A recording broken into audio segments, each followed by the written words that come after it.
warahmatullahi wabarakatuh. Perkenalkan, kami dari kelompok 4. Di sini kami akan membahas 4 topik. Yang pertama, kontrasepsi sadar masa subur seperti kalender, lendir serviks, dan suhu basal. Yang kedua, kontrasepsi senggama terputus dan mal. Yang ketiga, kontrasepsi kondom laki-laki, kondom perempuan, dan spermisida. Yang keempat, kontrasepsi diafragma dan tudung serviks. Topik pertama akan dijelaskan oleh Firly. Kepada Firly dipersilakan. Pengertian keluarga berencana. Keluarga berencana adalah upaya peningkatan kepedulian dan peran serta masyarakat melalui pendewasaan usia perkawinan atau PUP, pengaturan kelahiran, pembinaan ketahanan keluarga, peningkatan kesejahteraan keluarga kecil, bahagia dan sejahtera. Tujuan dari KB yaitu untuk memenuhi perintah masyarakat akan pelayanan KB dan kesehatan reproduksi yang berkualitas, menurunkan tingkat kematian ibu bayi dan anak, serta penanggulangan masalah kesehatan reproduksi dalam rangka membangun keluarga kecil berkualitas.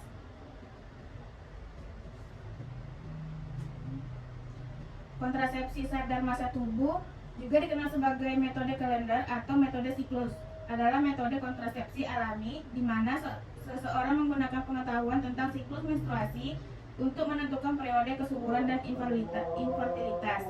Metode ini melibatkan pemantauan dan pencatatan siklus menstruasi untuk mengidentifikasi hari-hari yang paling subur dan kurang subur selama siklus.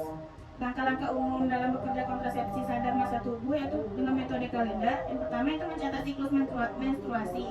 Seseorang perlu mencatat awal dan akhir periode menstruasi setiap bulan selama beberapa bulan untuk menentukan panjang siklus menstruasi mereka. Yang kedua itu mengidentifikasi hari subur dengan menggunakan data siklus menstruasi yang telah dicatat. Biasanya hari-hari subur jatuh sekitar pertengahan siklus, sekitar 14 hari sebelum periode berikutnya dimulai. Yang ketiga itu menghindari hubungan seksual selama hari subur. Untuk mencegah kehamilan, perlu menghindari hubungan seksual selama periode kesuburan. Yang keempat itu keakuratan dan konsistensi. Keberhasilan kontrasepsi metode kalender sangat tergantung pada keakuratan dan konsistensi dalam mencatat siklus menstruasi dan mengidentifikasi hari-hari subur. Penting untuk diingat bahwa metode kontrasepsi sadar masa tubuh tidak seefektif metode kontrasepsi hormonal atau penghalang seperti pil KB atau kondom. Metode ini memerlukan komitmen dan pemahaman yang baik tentang siklus menstruasi untuk menghindari kehamilan yang tidak diinginkan. Selanjutnya, metode lendir serviks. Saat seorang wanita berada dalam periode subur, lendir serviksnya akan berubah. Lendir serviks akan menjadi lebih encer, licin, dan elastis untuk membantu sperma bergerak lebih mudah menuju sel telur yang mantap. Wanita yang menggunakan kontrasepsi sadar masa subur akan memantau tekstur, warna, dan konsistensi lendir serviks setiap hari. Ketika lendir serviks menunjukkan tanda-tanda kesuburan seperti lendir yang bening, licin, dan elastis, wanita tersebut harus menghindari hubungan seksual jika tidak ingin hamil. Kemudian metode suhu basal. Suhu basal adalah suhu tubuh wanita saat istirahat total. Biasanya diukur saat bangun tidur di pagi hari sebelum melakukan aktivitas fisik atau berbicara. Suhu basal cenderung sedikit lebih rendah sebelum ovulasi dan sedikit lebih tinggi setelah ovulasi. Wanita yang menggunakan kontrasepsi sadar masa subur akan mencatat suhu basal setiap pagi sebelum bangun tidur. Peningkatan suhu basal yang konsisten selama beberapa hari menandakan bahwa ovulasi telah terjadi dan periode kesuburan telah dimulai. Terus selanjutnya metode dengan senggama terputus. Senggama terputus adalah metode keluarga berencana tradisional di mana pria mengeluarkan alat kelaminnya atau penis dari vagina sebelum pria mencapai ejakulasi. Cara kerjanya yaitu alat kelamin atau penis dikeluarkan sebelum ejakulasi sehingga sperma tidak masuk ke dalam vagina, sehingga tidak ada pertemuan antara sperma dan ovum dan kehamilan dapat dicegah. Itu manfaat dari senggama terputus. Yang pertama, sebagai kontrasepsi alamiah, efektif bila dilakukan dengan benar, tidak mengganggu produksi ASI, tidak ada efek samping, tidak membutuhkan biaya, tidak memerlukan persiapan khusus, dapat dikombinasikan dengan metode kontrasepsi yang lain, dan dapat digunakan setiap waktu. Keterbatasan senggama terputus ada 3. Yang pertama, efektivitas sangat bergantung pada kesediaan pasangan untuk melakukan senggama terputus setiap melaksanakannya. Angka kegagalan 2-27 kehamilan per 100 perempuan per tahun. Yang kedua, efektivitas akan jauh menurun apabila sperma dalam 24 jam sejak ejakulasi masih melekat pada penis. Yang ketiga, memutus kenikmatan dalam berhubungan seksual. Untuk indikasi pengguna senggama terputus, yang pertama, suami yang ingin berpartisipasi aktif dalam keluarga berencana. Yang kedua, pasangan yang taat beragama atau mempunyai alasan filosofi untuk tidak memakai metode ini. Yang ketiga, pasangan yang memerlukan kontrasepsi dengan segera. Yang keempat, pasangan yang memerlukan metode sementara sambil menunggu metode yang lain. Yang kelima, pasangan yang memerlukan kontrasepsi dengan segera. Yang keenam, pasangan yang melakukan hubungan seksual tidak teratur. Untuk kontraindikasinya, yang pertama, suami dengan pengalaman ejakulasi dini, suami yang sulit melakukan senggama terputus, suami yang memiliki kelainan fisik atau psikologis, istri yang mempunyai pasangan yang sulit bekerja sama, pasangan yang kurang dapat saling berkomunikasi, dan pasangan yang tidak bersedia melakukan senggama terputus. Selanjutnya metode kontrasepsi yaitu metode amenorrea laktasi atau NA. Pengertian metode amenorrea laktasi, metode adalah kontrasepsi yang mengandalkan pemberian ASI susu ibu secara eksklusif, artinya hanya diberikan ASI tanpa tambahan makanan atau minuman apapun lainnya. Keuntungan metode amenorrea laktasi menurut dia dan Sujiatini, keuntungan menang yaitu keuntungan kontrasepsi efektif tinggi, keberhasilan 98% pada 6 bulan pasca persalinan. Yang kedua, segera efektif. Yang kedua, keuntungan dalam kontrasepsi untuk bayi mendapatkan kekebalan pasif, mendapatkan antibodi perlindungan lewat asupan, sumber asupan gizi yang terbaik dan sempurna untuk tumbuh kembang bayi yang optimal, terhindar dari keterpaparan terhadap kontaminasi dari air, susu lain atau formula atau alat minum yang dipakai. Untuk ibu, mengurangi pendarahan pasca persalinan, mengurangi resiko anemia, meningkatkan hubungan psikologi ibu dan bayi.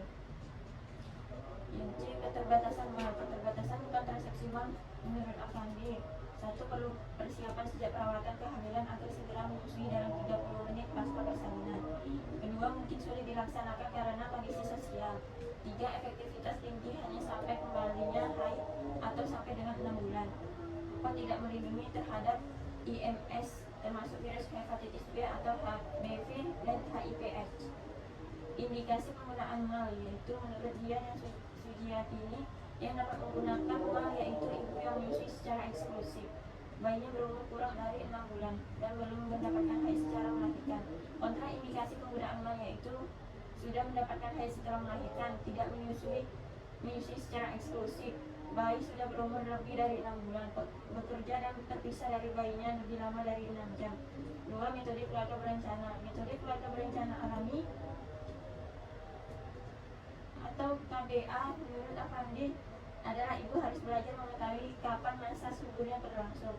Efektif bila dipakai dengan tertib, tidak ada efek samping, dan pasangan secara sukarela menghindari senggama pada masa subur untuk mencapai kehamilan.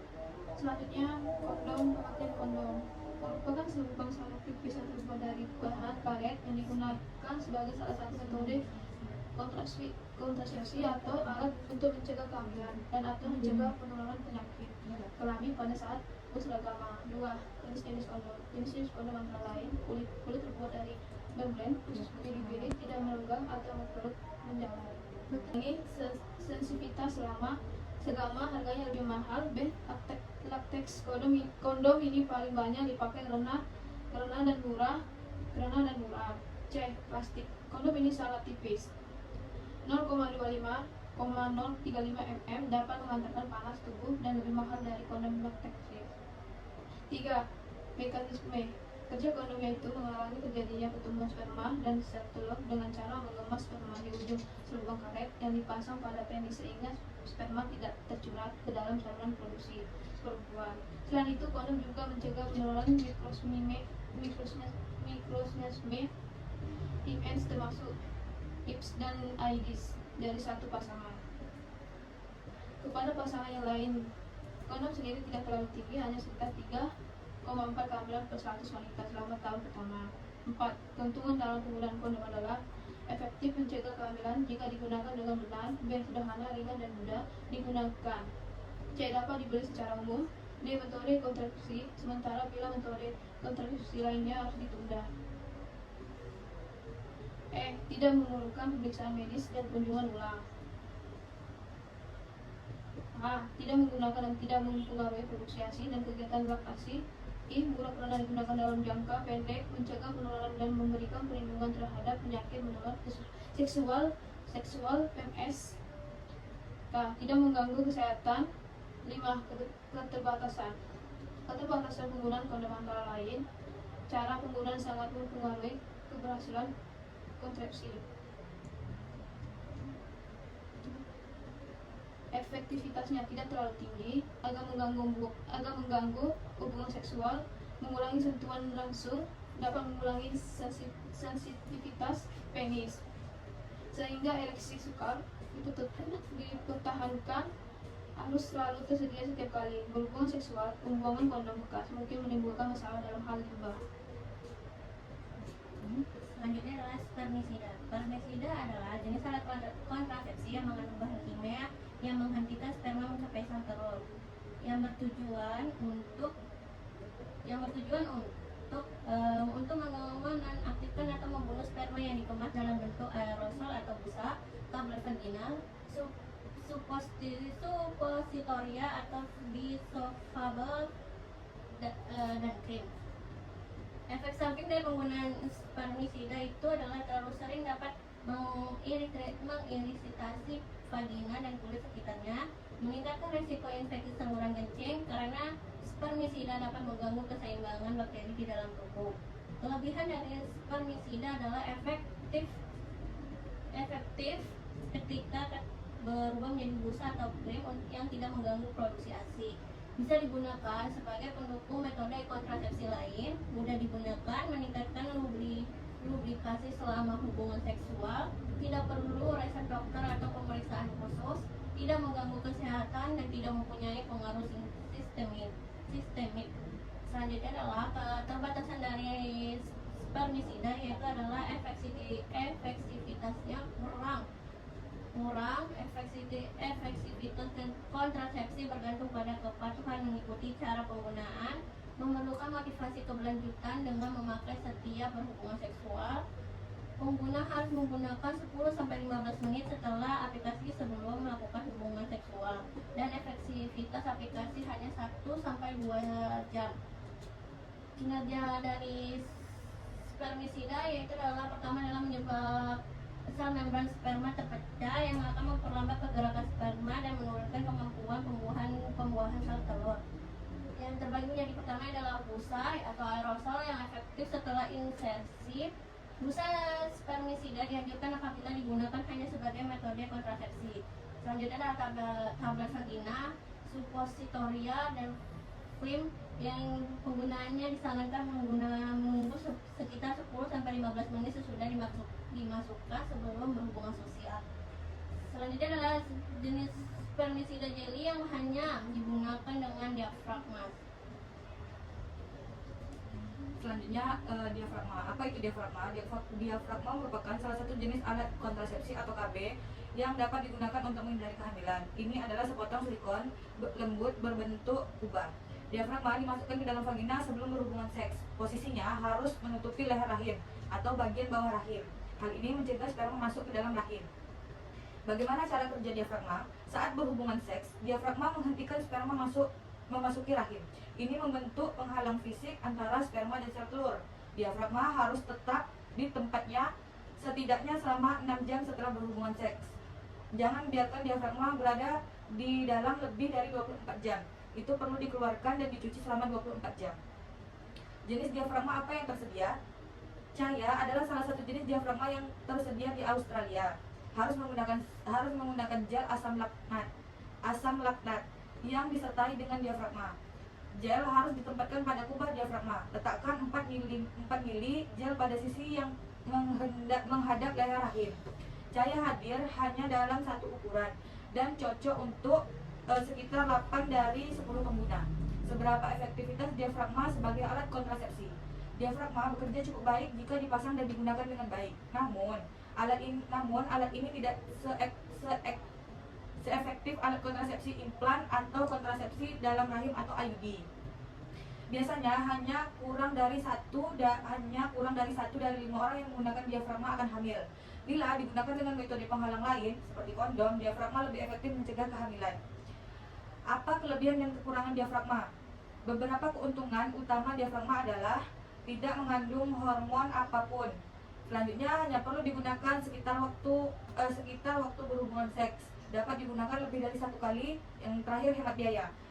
Kerugian utama diafragma adalah metode ini kurang efektif dibanding metode kontrasepsi lainnya. Beberapa wanita merasa diafragma sulit dipasang dan beresiko salah memasangnya. Yang ketiga, mereka harus dimasukkan ke dalam vagina sebelum berhubungan seks. Selanjutnya, memasukkannya ke dalam dan mengeluarkannya mungkin terasa tidak nyaman. Selanjutnya, mereka tidak disarankan untuk digunakan saat sedang menstruasi. Terakhir, tidak akan melindungi dari infeksi menular seksual atau IMS. Dia berapa? Kondom cek. Kami siapa? Nah, udah habis Pak. Itu yang di grup tuh. Tudung serviks. Nyari-nyari. Selanjutnya yaitu kontrasepsi tudung serviks. Adalah salah satu metode kontrasepsi yang juga dikenal sebagai kontrasepsi barier. Metode ini melindungi penggunaan tudung serviks atau cap serviks untuk mencegah sperma masuk ke dalam rahim dan mencegah pembuahan sel telur. Berikut adalah cara kerja kontrasepsi tudung serviks. Cara kerja kontrasepsi tudung serviks yang pertama, pemasangan. Tudung serviks ditempatkan di ujung rahim untuk menutupi leher rahim atau serviks dan mencegah sperma masuk ke dalam rahim. Yang kedua, mencegah pembuahan. Dengan menutup leher rahim, tudung serviks mencegah sperma bertemu dengan sel telur dan mencegah pembuahan terjadi. Keunggulan kontrasepsi tudung serviks. Yang pertama itu non-hormonal. Tidak melibatkan pengguna hormon sehingga cocok bagi wanita yang sensitif terhadap hormon. Yang kedua, efektivitas. Dapat memberikan perlindungan tambahan terhadap IMS atau infeksi menular seksual selain sebagai metode kontrasepsi. Selanjutnya, keterbatasan kontrasepsi tudung serviks. Yang pertama, kemungkinan pergeseran. Tudung serviks dapat bergeser selama berhubungan seksual, mengurangi efektivitasnya. Yang kedua, ketidaknyamanan. Beberapa wanita mungkin merasa tidak nyaman dan mengalami reaksi alergi terhadap bahan tudung serviks. Yang ketiga, perlindungan terhadap IMS atau infeksi menular seksual. Meskipun dapat memberikan perlindungan tambahan, kontrasepsi tudung serviks tidak sepenuhnya melindungi dari IMS atau infeksi menular seksual. Pentingnya untuk berkonsultasi dengan profesional kesehatan atau dokter kandungan untuk memahami apakah kontrasepsi tudung serviks sesuai dengan kondisi kesehatan dan kebutuhan kontrasepsi individual. Selalu penting untuk menggunakan metode kontrasepsi dengan kebijakan dan sesuai dengan petunjuk penggunaan. Sekian dari kelompok kami. Wabillahi taufiq wal hidayah. Wassalamualaikum Waalaikumsalam warahmatullahi wabarakatuh.